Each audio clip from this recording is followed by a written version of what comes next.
한국이요? 그냥 삼성이나 있는 나라 아닌가요?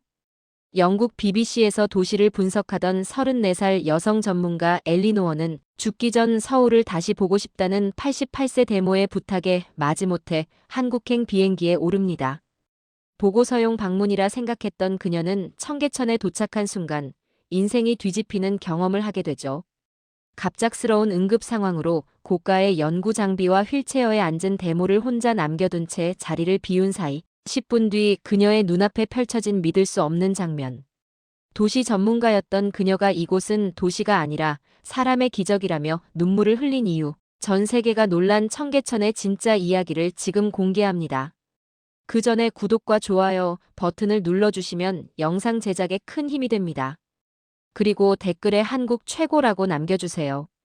또 어디서 듣고 계신지도 꼭 남겨주세요. 저는 엘리 노어, 34세 도시재생 컨설턴트입니다.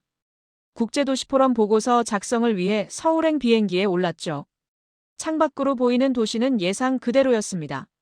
촘촘히 박힌 유리빌딩들, 끝없이 이어지는 아파트 단지, 고속성장의 흔적이 역력한 전형적인 아시아 대도시였습니다. 손에 든 태블릿엔 이미 결론이 적혀 있었어요. 서울, 급속한 경제성장 후 환경과 문화의 균형을 잃은 도시. 저는 숫자와 데이터로 도시를 평가해온 전문가였습니다. 런던, 뉴욕, 싱가포르를 거치며 수십 개 도시의 리질리언스를 측정했죠. 서울도 그중 하나일 뿐이었어요. 공항에서 나를 기다린 건 데모 마거릿이었습니다. 88살의 그녀는 휠체어에 앉아 있었지만 눈빛만은 또렷했어요. 엘리, 내가 이렇게 컸구나. 데모는 내 손을 잡았고 그 손은 놀라울 만큼 따뜻했습니다. 저는 어색하게 미소 지었죠. 데모는 젊은 시절 1970년대 서울에서 의료봉사를 했던 분이에요. 그 이야기는 어릴 적부터 들어왔지만 솔직히 저는 별 관심이 없었습니다. 가난한 나라를 도운 숭고한 경험이라는 것쯤으로만 생각했죠. 호텔로 가는 차 안에서 데모가 물었어요. 엘리, 서울이 어떻게 보이니? 저는 창밖을 훑으며 대답했습니다. 예상보다 정돈되어 있네요. 하지만 결국 빠른 성장의 후유증이 남아있을 거예요. 제가 확인해야 할 건 그 균열들이죠. 데모는 한참을 말없이 있다가 천천히 입을 열었어요. 내가 알던 서울은 절망이었단다. 그래도 사람은 빛났지. 그 말이 묘하게 귓가에 남았습니다. 저는 고개를 돌려 데모를 봤어요. 주름진 얼굴에 어떤 그리움 같은 게 어려 있었죠. 데모, 그때가 그렇게 힘들었어요? 데모는 작게 웃었습니다. 힘들다는 말론 부족해. 지옥이었지. 하지만 사람들이 서로를 버리지 않았어. 그게 놀라웠단다. 저는 아무 말도 하지 못했습니다. 도시를 평가하는 기준엔 사람의 빛 같은 항목은 없었으니까요. 저에게 도시란 인프라, 탄소 배출량, 녹지율, 대중교통 접근성으로 측정되는 것이었습니다. 그 외의 것들은 감상에 불과했죠. 차는 호텔 앞에 멈췄고 저는 데모의 휠체어를 밀며 로비로 들어갔어요. 데모는 작은 가방에서 낡은 수첩 하나를 꺼냈습니다. 내일 청계천에 가자꾸나. 내가 꼭 다시 보고 싶었던 곳이야. 청계천. 저는 이미 그곳에 대한 자료를 다 읽었어요. 복개천을 복원한 도시재생 사례, 열섬 완화 효과, 생태 회복 프로젝트. 숫자로 정리된 성공 사례였죠. 하지만 데모의 눈빛은 달랐습니다. 그 안엔 숫자가 아닌 무언가가 있었어요. 저는 그날 밤 잠들기 전까지 그 눈빛을 떠올렸습니다. 그리고 알 수 없는 불안감이 가슴 한쪽을 눌렀죠. 아침 일찍 데모가 방문을 두드렸습니다. 저는 커피를 마시며 태블릿에 청계천 복원 데이터를 정리하고 있었죠. 엘리, 나가기 전에 이것 좀 봐줄래? 데모는 어젯밤 꺼냈던 낡은 수첩을 테이블 위에 펼쳤어요. 페이지마다 연필로 그린 스케치가 빼곡했습니다. 저는 손을 멈추고 수첩을 들여다봤죠. 첫 장에 적힌 날짜는 1973년 2월이었어요. 그 아래 휘갈겨 쓴 영어 문장이 보였습니다. This is not a city. This is survival. 이건 도시가 아니다, 생존이다. 저는 숨이 멎었죠. 다음 페이지엔 판잣집들이 그려져 있었어요. 비닐과 판자를 엮어 만든 지붕, 그 사이로 연기가 피어오르는 모습. 데모의 손글씨가 옆에 적혀 있었습니다. 냄새가 목을 조른다. 하수도가 없다. 저는 페이지를 넘겼습니다. 청계천 주변 풍경이 나왔어요. 시커먼 물 위로 쓰레기가 둥둥 떠다니고 다리 밑엔 사람들이 웅크리고 앉아 있었죠. 겨울이었어. 대모가 말했습니다. 바람이 뼛속까지 파고들었지. 아이들은 맨발이었고 어른들은 신문지를 옷 속에 넣고 다녔어. 저는 아무 말 없이 그림을 봤어요. 한 아이가 깡통을 들고 서 있는 스케치였습니다. 눈빛이 텅 비어 보였죠. 이 아이가 기억나니? 대모가 손가락으로 그림을 가리켰어요. 내가 처음 청계천에 갔을 때 만난 아이야. 나한테 물을 달라고 했지. 영어는 한마디도 못했지만 손짓으로 알 수 있었어. 나는 가방에서 물통을 꺼내줬고 아이는 그걸 받아들고 뛰어갔어. 그리고 다른 아이들에게 나눠줬지. 저는 그 장면을 상상했습니다. 추위와 배고픔 속에서도 물 한 모금을 나누는 아이들. 대모는 계속 말했어요. 그날 밤 내 숙소로 돌아가는 길에 울었단다. 이렇게 살아도 되는 건가 싶었거든. 하지만 다음 날 아침 그 아이가 내 숙소 앞에 와 있었어. 손에 뭔가를 들고. 뭘 들고 있었어요? 제가 물었습니다. 대모는 잠시 눈을 감았다가 대답했죠. 주먹밥이었어. 아마 자기 어머니가 만든 거였을 거야. 그걸 내게 주더구나. 고맙다고 라는 뜻이었겠지. 나는 그 주먹밥을 받을 수가 없었어. 이 아이가 먹어야 할 건데. 하지만 아이는 계속 내 손에 쥐어주려 했고 결국 나는 받았단다. 그리고 같이 먹었지. 저는 수첩을 덮었습니다. 가슴 어딘가가 먹먹했어요. 하지만 저는 전문가였죠. 대모, 그건 과거예요. 도시는 결국 시간이 해결하는 거예요. 가난은 개발로 극복되고 인프라가 들어서면 문제는 사라지죠. 서울도 그랬을 거예요. 대모는 저를 가만히 봤습니다. 엘리, 넌 아직 모르는구나. 뭘 모른다는 거예요? 저는 약간 방어적으로 물었어요. 대모는 수첩을 다시 펼쳤습니다. 마지막 페이지였죠. 거기엔 여러 사람의 얼굴이 그려져 있었어요. 주름진 할머니, 아이를 업은 여인, 지게를 진 남자. 그 아래 한 줄이 적혀 있었습니다. They didn't look away from each other. 그들은 서로를 외면하지 않았다. 도시가 발전하는 건 맞아. 대모가 말했습니다. 하지만 그게 전부가 아니란다. 중요한 건 그 과정에서 사람들이 무엇을 지켰느냐야. 서울은 가난했지만 서로를 외면하지 않았어. 그게 이 도시의 힘이었지. 저는 반박하고 싶었습니다. 그건 감상일 뿐이라고 도시는 결국 시스템과 인프라로 작동한다고 말하고 싶었죠. 하지만 입이 떨어지지 않았어요. 대모의 눈빛이 너무 확고했으니까요. 저는 태블릿을 집어들고 일어났습니다. 그럼 가볼까요, 청계천? 제가 직접 확인해보죠. 대모는 고개를 끄덕였어요. 그래, 직접 봐야 알지. 저는 대모의 휠체어를 밀며 호텔을 나섰습니다. 머릿속엔 이미 체크리스트가 정리되어 있었죠. 수질 데이터, 생태 복원율, 시민 이용률, 접근성 지수. 숫자로 증명하면 됐어요. 감상 따위는 필요 없었습니다. 하지만 가슴 한쪽엔 대모의 그 말이 남아 있었어요. 서로를 외면하지 않았다. 저는 그 말의 의미를 이해할 수 없었습니다. 아직은요. 청계천에 도착했을 때 대모는 말을 잃었습니다. 휠체어에 앉은 채 한참을 그 자리에 멈춰 있었죠. 저는 잠시 기다렸어요.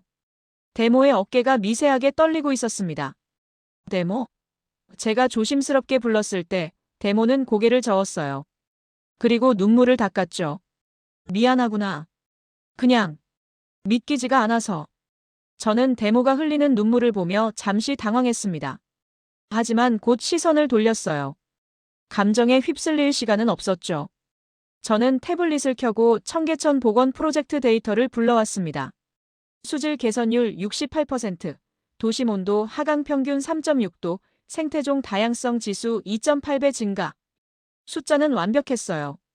예상했던 대로였죠. 엘리, 저기 좀 가볼래? 대모가 물가 쪽을 가리켰습니다. 저는 휠체어를 밀며 천천히 이동했어요. 그런데 이상했습니다. 경사로가 생각보다 완만했죠. 휠체어를 미는 제 팔에 힘이 거의 들지 않았어요. 저는 잠시 멈춰 섰습니다. 경사 각도를 확인했죠. 약 5도 정도였어요. 국제 기준은 8도에서 10도 사이입니다. 이건 그보다 훨씬 낮았죠. 물가로 내려가는 길도 마찬가지였습니다. 단차가 전혀 없었어요. 휠체어가 걸리는 부분이 하나도 없었죠. 저는 고개를 들어 주변을 둘러봤습니다. 곳곳에 경사로가 보였어요. 계단 옆엔 반드시 완만한 길이 있었고 그 길은 자연스럽게 이어졌습니다. 끊기는 구간이 없었죠.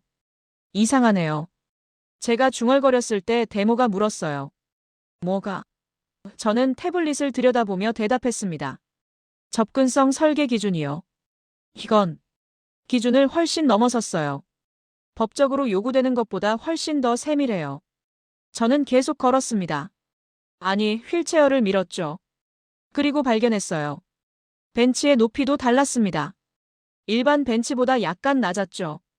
휠체어에 앉은 사람과 눈높이를 맞출 수 있는 높이였어요. 저는 무릎을 굽혀 벤치를 만져봤습니다. 표면이 부드러웠죠. 나무였지만 모서리가 둥글게 처리되어 있었어요. 이건 규정이 아니야. 데모가 말했습니다. 저는 고개를 들어 데모를 봤어요. 뭐라고요? 데모는 휠체어에서 손을 뻗어 벤치를 쓰다듬었습니다. 규정은 최소한을 정하는 거야. 이건 그게 아니야. 이건 배려야. 저는 입을 다물었습니다. 배려. 그 단어가 묘하게 가슴에 걸렸어요. 저는 다시 주변을 봤습니다. 조명도 그랬어요. 가로등이 일정한 간격으로 서 있었지만 밝기가 균일하지 않았죠. 어두운 구간이 없도록 조절되어 있었어요. 그리고 바닥. 보도블록이 미끄럽지 않았습니다. 비가 와도 물이 고이지 않도록 배수로가 정교하게 설계되어 있었죠. 저는 태블릿에 메모를 입력했습니다. 과도한 접근성 설계. 비용 대비 효율성 의문. 하지만 손가락이 멈췄어요. 뭔가 이상했죠. 제가 지금까지 봐온 도시들은 달랐습니다. 런던도 뉴욕도 규정은 지켰지만 이 정도는 아니었어요. 최소한을 충족했을 뿐이었죠. 엘리, 저기 봐. 데모가 다시 손을 들었습니다. 물가에 어린아이가 앉아 있었어요. 휠체어를 탄 아이였죠. 부모님이 옆에 서 있었고 아이는 물속을 들여다보고 있었습니다. 웃고 있었어요. 저는 그 모습을 봤습니다. 아이가 물가에 가까이 갈 수 있는 건 경사로 때문이었죠. 단차가 없었기 때문이었어요. 저 아이가 여기 올 수 있는 건 제가 말을 시작했지만 끝맺지 못했습니다. 데모가 대신 말했어요. 누군가 저 아이를 생각했기 때문이야. 설계할 때 저 아이가 여기 와서 물을 보고 바람을 느끼고 웃을 수 있기를 바랐던 거지. 저는 아무 말도 할 수 없었습니다. 가슴이 답답했어요. 저는 도시를 관리 대상으로만 봤습니다. 효율성, 비용, 유지보수. 하지만 이 도시는 달랐어요. 여기엔 사람이 있었습니다. 구체적인 사람. 휠체어를 탄 아이, 노인, 유모차를 끄는 부모. 그들이 함께 쓰는 공간이었죠. 저는 천천히 걸었습니다. 휠체어를 밀면서요. 그리고 느꼈어요. 이 길이 얼마나 편한지. 힘이 들지 않았죠. 데모도 편안해 보였습니다. 좋구나. 데모가 작게 말했어요. 이 길이 참 좋아. 저는 고개를 끄덕였습니다. 그리고 깨달았죠. 이건 도시가 아니었어요. 이건 마음이었습니다. 누군가의 마음이 돌과 시멘트로 구현된 것. 저는 태블릿을 껐습니다. 숫자로는 측정할 수 없는 무언가가 여기 있었으니까요. 우리는 돌다리 근처 벤치에 앉았습니다. 아니, 데모는 휠체어에 앉아 있었고 저는 옆 벤치에 가방을 내려놨죠. 무거웠어요. 태블릿, 외장하드, 도면, 파일, 카메라까지 들어 있었으니까요. 이 가방엔 제 15년 커리어가 담겨 있었습니다. 국제도시포럼 보고서 초안, 30여 개 도시의 비교 데이터, 그리고 이번 서울 프로젝트를 위해 준비한 모든 자료가 그 안에 있었죠.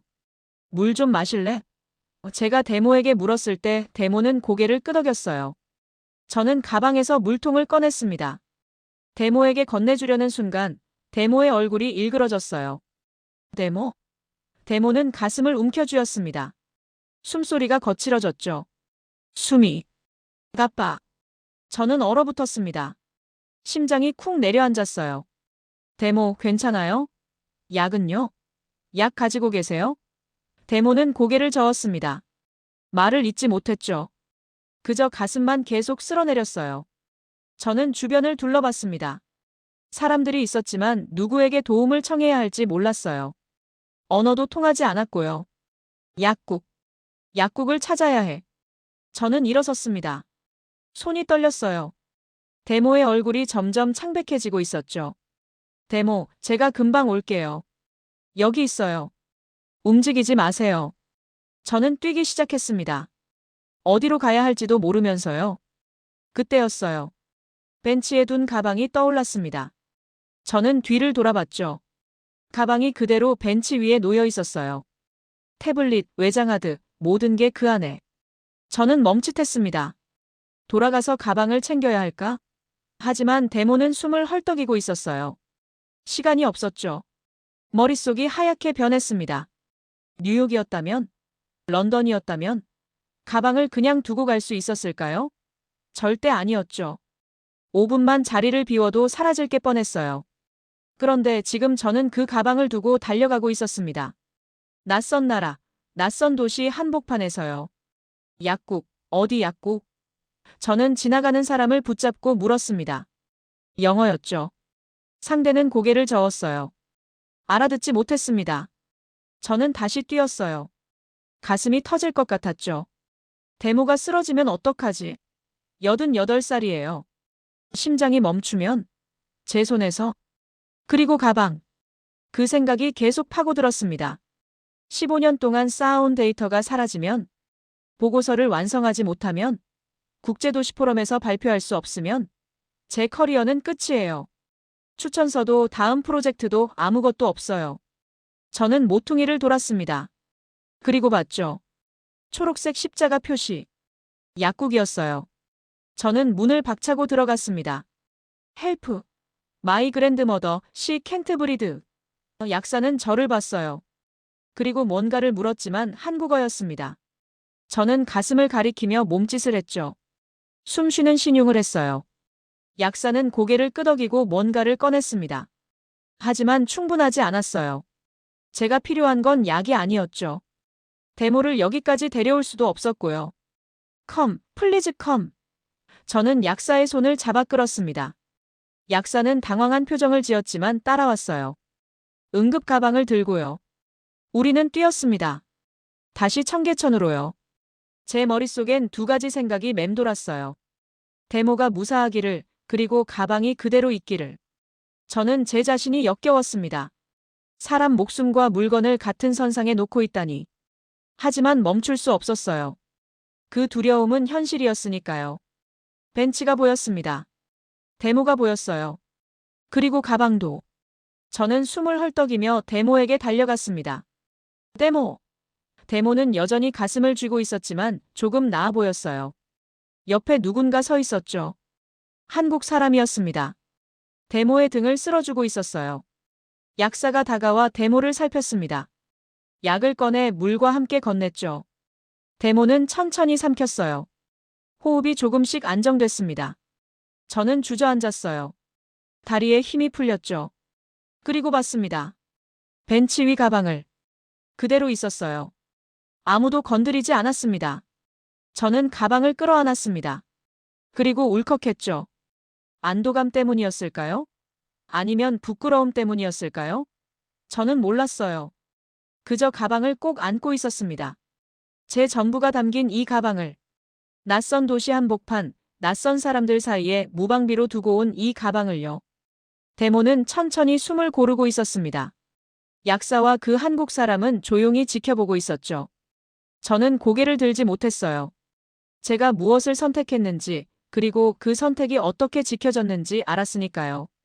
데모의 호흡이 서서히 안정되었습니다. 약이 효과를 보이기 시작한 거죠.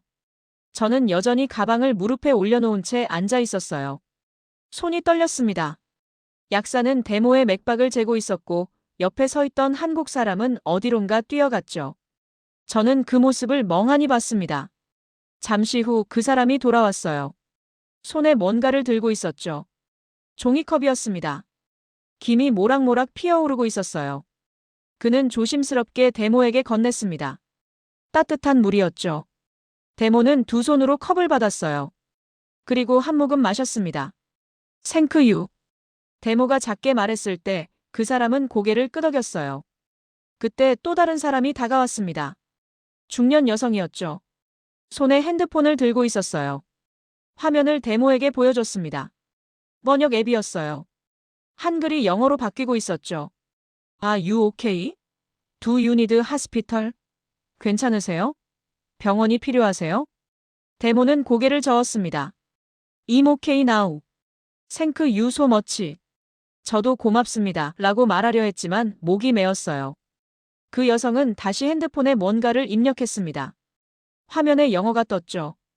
Please rest. We will stay here. 쉬세요. 저희가 여기 있을게요. 저는 그들을 봤습니다.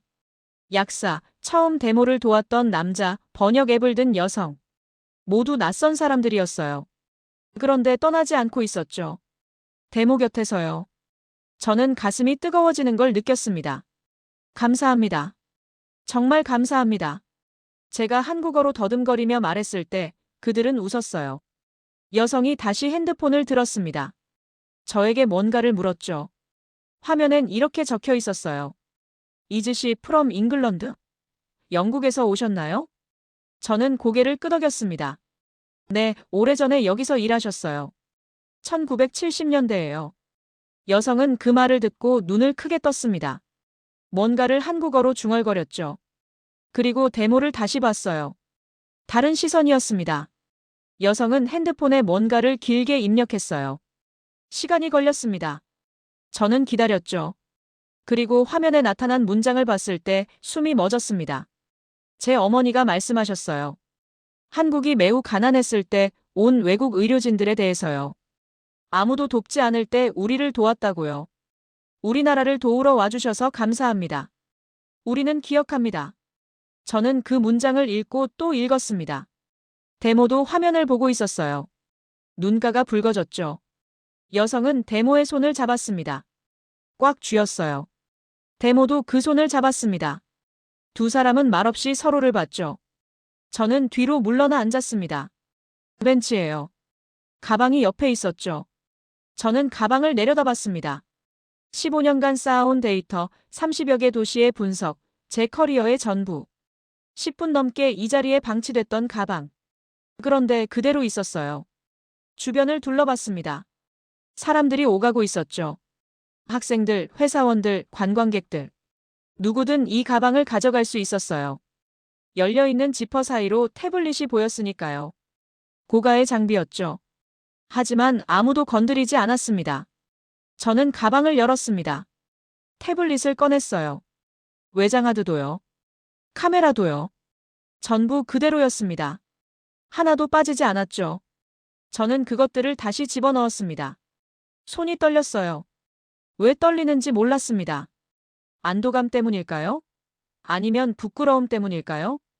뉴욕에서 제 동료는 카페에서 잠깐 화장실 간 사이 노트북을 도둑 맞았어요. 5분도 안 걸렸죠. 런던에서 제 친구는 지하철에서 가방을 옆자리에 뒀다가 사라졌습니다. 눈 깜짝할 사이였어요. 그런데 여기선 10분 넘게 사람이 아무도 지키지 않는 상태로 놓여 있었는데도 그대로였어요. 도시의 안전은 경찰 숫자로 측정되지 않는다. 제가 대학원에서 배운 말이었죠. 하지만 저는 그 말을 숫자로 증명하려 했어요. 범죄율, 경찰 배치 밀도, CCTV 대수. 그런 것들로요. 그런데 여기선 달랐습니다. 경찰이 보이지 않았어요. CCTV도 눈에 띄지 않았죠. 그런데 제 가방은 안전했습니다. 데모가 저를 불렀어요. 엘리, 이리 와봐. 저는 일어나 데모에게 갔습니다. 여성이 다시 핸드폰을 들고 있었죠. 저에게 보여줬어요. 당신의 가방은 안전했어요. 우리가 지켜봤으니까요. 우리뿐 아니라 여기 모두가 서로를 지켜봅니다. 저는 주변을 다시 봤습니다. 사람들이 걷고 있었어요. 평범하게요. 그런데 이제 다르게 보였습니다. 그들은 그냥 지나가는 게 아니었어요. 서로를 보고 있었죠. 넘어질까봐, 위험할까봐, 도움이 필요할까봐. 약사가 일어났습니다. 데모에게 약 봉지를 건넸죠. 뭔가 한국어로 말했어요. 여성이 번역해줬습니다. He says take this medicine if you feel bad AIN. 노머니. 다시 아프면 이 약 드세요. 돈은 안 받아요. 저는 지갑을 꺼냈습니다. 뭐라도 드려야 했어요. 하지만 약사는 손을 저었습니다. 고개를 저었죠. 그리고 미소 지었어요. 그냥 가버렸습니다. 뛰어서요. 약국으로 돌아가면서요. 저는 그 뒷모습을 봤습니다. 멀어지는 흰 가운. 그리고 깨달았어요. 이 사람들은 보상을 바라지 않았구나. 당연한 일을 했을 뿐이라고 생각하는구나. 서로 돕는 게, 지켜보는 게, 함께 있는 게 당연하다고요. 데모가 따뜻한 물을 다 마셨습니다. 컵을 건네려 했지만 남자가 받아주었어요. 그리고 그것도 버리러 갔죠. 여성은 데모의 어깨를 토닥였습니다. Be healthy. Come back to Korea AGAIN. 건강하세요. 한국에 또 오세요. 저는 고개를 숙였습니다. 감사하다고 말하고 싶었지만 목소리가 나오지 않았어요. 그저 허리를 깊이 숙였죠. 한국식으로요. 그들도 고개를 숙였습니다. 그리고 떠났어요. 벤치엔 데모와 저만 남았습니다. 가방도요. 저는 가방을 봤어요. 그리고 데모를 봤죠. 데모는 하늘을 보고 있었습니다. 웃고 있었어요. 봤니, 엘리? 데모가 물었습니다. 뭘요? 제가 물었을 때 데모가 대답했죠. 사람이야. 도시를 만드는 건 사람이야. 데모는 충분히 쉬었다며 다시 청계천을 따라 걷자고 했습니다. 저는 휠체어를 밀며 천천히 이동했어요. 아까의 일이 머릿속을 맴돌았지만 저는 전문가였죠. 감정에 휩쓸려선 안 됐습니다. 태블릿을 켜고 청계천 생태 복원 데이터를 불러왔어요. 복원된 생물종 목록. 물고기 25종, 조류 36종, 곤충 480여 종. 인상적인 숫자였지만 저는 알고 있었죠. 숫자는 조작될 수 있다는 걸요. 도시재생 프로젝트에서 생태 복원은 대부분 관리된 연출이었습니다. 물고기를 정기적으로 방류하고 조류는 먹이로 유인하고 겉으로만 자연스러운 인공 생태계였죠. 물가를 내려다봤습니다. 물이 맑았어요. 바닥의 돌들 사이로 작은 물고기들이 헤엄치고 있었죠. 방류한 거겠죠. 제가 중얼거렸을 때 데모가 뭔가 물었지만 저는 대답하지 않았어요. 의심은 계속됐습니다. 도심 한복판에서 물고기가 자연스럽게 서식할 수 있을까? 엘리, 저것 좀 봐. 데모가 갑자기 위쪽을 가리켰습니다. 저는 고개를 들었죠. 처음엔 아무것도 보이지 않았어요. 하늘과 빌딩뿐이었습니다. 그런데 뭔가 움직였죠. 새였습니다. 큰 새. 회색빛 깃털의 긴 다리. 천천히 날다가 물가로 내려앉았어요. 외가리였습니다. 저는 숨을 멎었어요. 외가리가 도심 한복판에. 주변엔 고층 빌딩이 빼곡했고 차 소리가 들렸고 사람들이 오가고 있었는데 외가리가 거기 있었습니다. 외가리는 물속을 들여다보고 있었어요. 조각상처럼 가만히 서 있었죠. 저는 태블릿을 내려놓고 그 모습을 봤습니다. 얼마나 지났을까요? 갑자기 부리가 물속으로 쏘아졌어요. 빠르고 정확했습니다. 물이 튀었죠. 외가리가 고개를 들었을 때 부리엔 물고기가 물려 있었습니다. 저는 입이 벌어졌어요. 외가리가 사냥했습니다. 진짜로요. 방류한 물고기가 아니었어요. 살아 움직이는, 도망치는 물고기를 잡았죠. 이건 연출이 아니었습니다. 관리된 생태계가 아니었어요. 주변 사람들이 조용히 지켜보고 있었습니다. 핸드폰으로 사진을 찍는 사람도 있었지만 아무도 다가가지 않았어요. 방해하지 않았죠. 제 손이 떨렸습니다. 태블릿을 집어들고 외가리 출현 기록을 검색했어요. 청계천 외가리 개체 수. 2014년 3마리, 2015년 7마리, 2016년 12마리. 계속 증가하고 있었습니다. 이게 가능해? 제가 중얼거렸을 때 옆에 있던 한국 남자가 영어로 대답했어요. 네, 가능해요. 매년 여기 와요. 점점 더 많이요. 저는 말했죠. 하지만 이건 도심이에요. 빌딩이 수백 개고. 남자는 웃었습니다. 그래서 놀라운 거죠. 자연이 돌아왔어요. 우리가 억지로 한 게 아니에요. 자연이 돌아왔다. 억지로 한 게 아니라고요. 저는 다시 외가리를 봤어요. 너무 자연스러웠습니다. 이 도시에 속해 있는 것처럼요. 머릿속이 복잡해졌어요. 발전과 자연은 공존할 수 없다. 제가 쓴 논문의 첫 문장이었죠. 도시가 성장하면 자연은 파괴된다. 되돌릴 수 없다. 그게 제 확신이었습니다. 뉴욕도 런던도 싱가포르도 자연을 밀어내고 세워진 도시들이었어요. 그런데 서울은 달랐습니다. 빌딩 아래 강이 흐르고 물고기가 살고 새가 날아와 사냥했어요. 이건 15년간 쌓아온 제 확신을 무너뜨리는 증거였죠. 외가리가 날개를 펼치고 날아올랐습니다. 빌딩 사이로 사라졌어요. 저는 끝까지 지켜봤죠. 데모, 1970년대에 여기 왔을 때 새가 있었어요? 데모는 고개를 저었습니다. 아니, 하나도 없었어. 생명이 살 수 없는 곳이었단다. 그럼 지금은 뭔가요? 제 목소리가 떨렸어요. 데모는 하늘을 봤습니다. 기적이지. 사람이 만든 기적이야. 저는 태블릿을 내려다봤어요. 데이터, 숫자, 그래프. 하지만 그 어떤 것도 방금 제가 본 걸 설명하지 못했습니다. 제 확신이 흔들렸죠. 15년간 쌓아온 판단이 무너지기 시작했습니다. 해가 기울기 시작했습니다. 저는 데모와 함께 돌다리 쪽으로 이동했어요. 휠체어를 밀며 천천히 걸었죠. 외가리를 본 이후로 말을 잃은 상태였습니다. 머릿속이 복잡했어요. 제가 알던 모든 게 흔들리고 있었죠. 돌다리 아래에서 노랫소리가 들렸습니다. 저는 걸음을 멈췄어요. 맑은 목소리였죠. 남자 목소리 같았습니다. 음향 장비는 없었어요. 마이크도 스피커도 없었죠. 그냥 맨목소리였습니다. 가까이 다가갔어요. 젊은 남자가 기타를 안고 앉아 있었습니다. 눈을 감고 노래하고 있었죠. 한국어 노래였지만 멜로디가 애절했어요. 주변에 사람들이 모여 있었습니다. 10여 명쯤 됐을까요? 모두 조용히 서서 듣고 있었어요. 저는 그 광경을 봤습니다. 아무도 핸드폰을 꺼내지 않았어요. 사진을 찍거나 영상을 찍는 사람이 없었죠. 그냥 듣고 있었습니다. 노래에 집중하고 있었어요.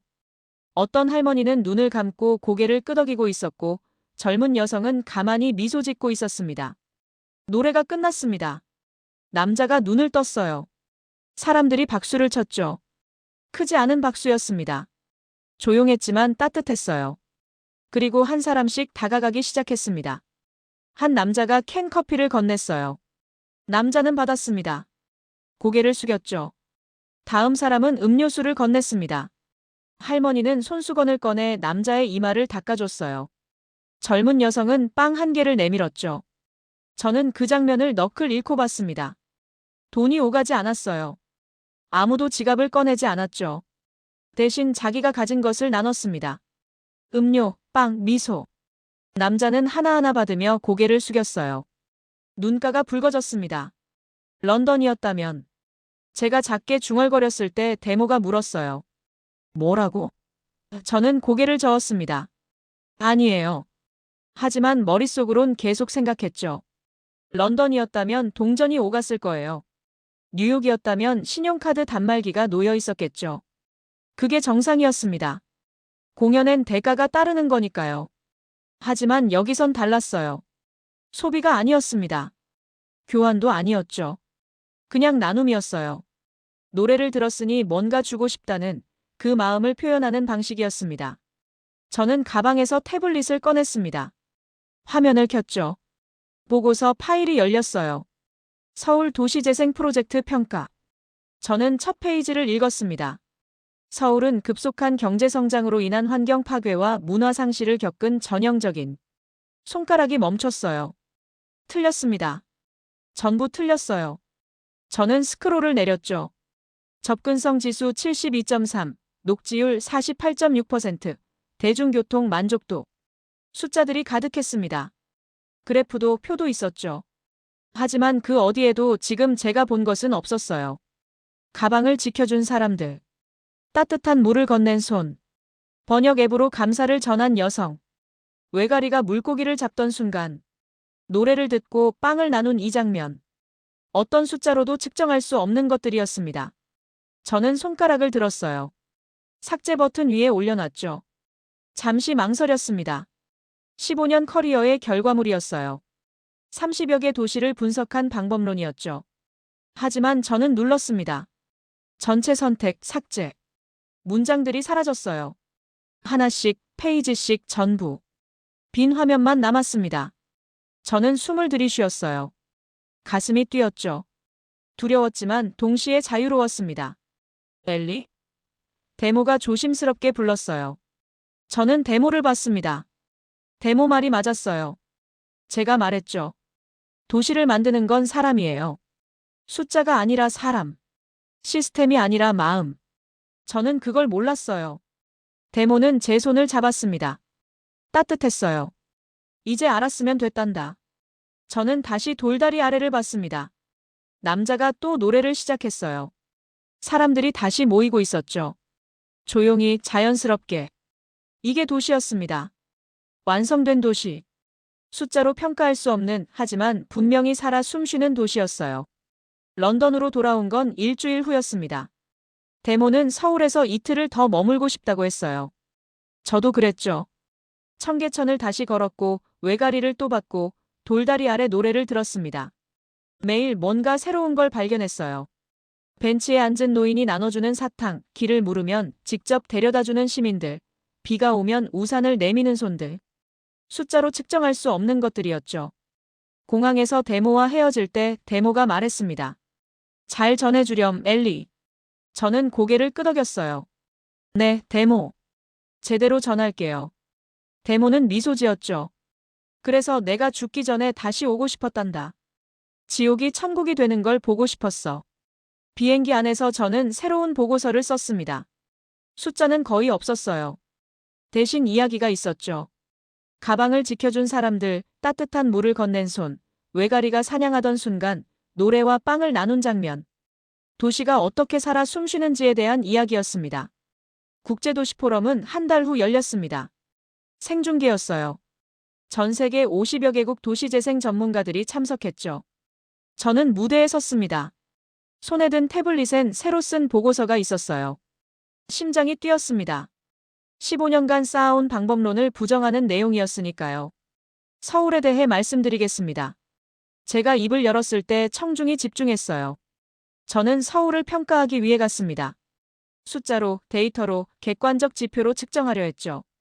하지만 돌아온 건 평가가 아니었습니다. 깨달음이었어요. 화면에 청계천 사진이 떴습니다. 제가 찍은 사진이었죠. 외가리가 물가에 서 있는 모습. 이 새는 누가 데려온 게 아닙니다. 스스로 왔어요. 왜일까요?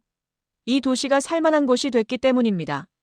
물고기가 살 수 있는 물, 사냥할 수 있는 환경, 그리고 방해하지 않는 사람들.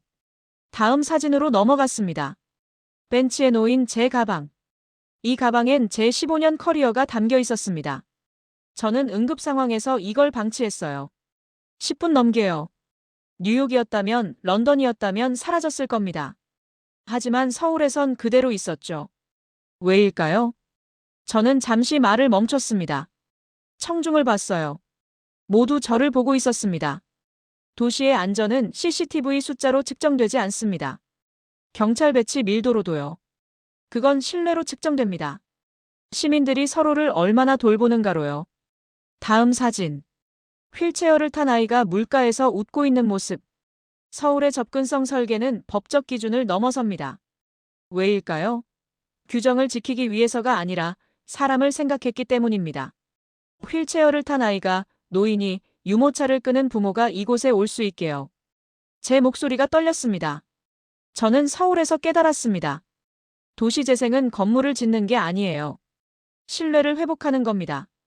자연을 복원하는 게 아니라 공존의 방법을 찾는 거죠. 효율성을 높이는 게 아니라 품격을 되찾는 겁니다. 청중이 웅성거렸어요. 누군가 손을 들었습니다. 그럼 구체적인 지표는요? 측정 가능한 데이터는요? 저는 고개를 끄덕였어요. 물론 있습니다. 수질 개선율, 생태종 다양성, 접근성 지수. 모두 우수합니다.